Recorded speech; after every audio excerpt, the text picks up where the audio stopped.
G'day everybody, it's me again. So the power supply in my PC shut itself last night. I was in the middle of a conversation with some guys on the Geek group IRC, and there we go, it was done. At first I thought I had a cooling problem. The CPU was at 90 degrees, but then I realised it might have been a power supply issue, because even after I removed the original AMD cooler, which I thought had failed, which it actually hadn't, it was still fine. I installed the water cooler, which I've been meaning to install for some time, and the bastard still wasn't running properly. It wasn't thermal cutting out anymore, but it was getting upset for some reason and just turning off.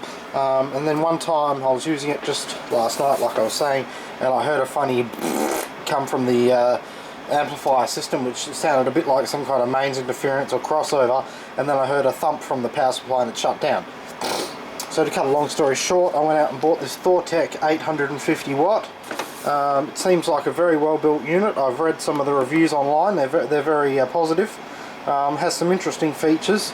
It's got semi-cable management, so you do have permanently attached cables, and then you have the giant kit of assorted what would be called accessory cables, serial ATA and whatnot, PCI Express, Molex, etc, etc, just like my old Gigabyte one. It comes with a little case and everything. Something interesting to note though, this power supply has a display screen. We're going to find out all about this shortly after I install it. I don't think I'll be putting that in a 5 1/4 inch bay on the front, because I won't be able to read it. I may actually hack the side case panel, so I can actually have it sitting there where it's visible. Looks like I can actually make that a lot thinner as well. It doesn't need to be that full size, so we'll see how that goes. But yeah, that plugs to the power supply through its own proprietary connector. I've got the sniffles from all this dust. So I'll chuck this in, we'll wire it up, make it pretty, and we'll see what happens. Okay, so there's the unit installed. It was very simple. I'm very happy with the way it went together. It's very neat. I managed to run, like before, my 24-pin power cable for the motherboard around the back plane of the case. It's your 12-volt ATX supply, the two connectors for the graphics card are plugged into the front there. I only needed to use the one string of serial ATA power connectors, which was the permanently connected one, to do my drives and the optical drive. So I suppose in a minute here I'll power this up and give it a test. I will show you the back plane quickly before I jump away too far. Yeah, it's been a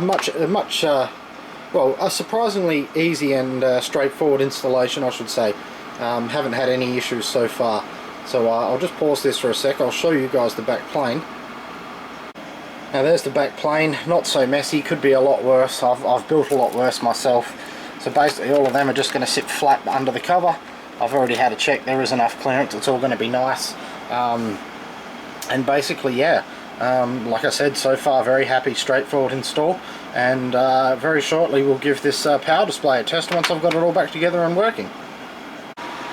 Okay, so everything's installed, very happy. Got Borderlands running, and got the display up and running too. Appears to be like an LCD sort of backlit sort of setup. It's quite functional. I wouldn't say it's really useful, it's just functional. You can either have your watts or your power factor efficiency, volts on all the three rails, 12 volts, 16 amps, it changes. Would have been a bit better if it was a bit slower change perhaps, so you actually had time to read it. That's on watts mode now. Now the highest I've seen that go is about 320, and that was when I was running around and mucking around, and obviously the computer loaded something in between, so there was a bit of CPU load as well. Power supply temperature, power supply fan speed, once again functional, not useful.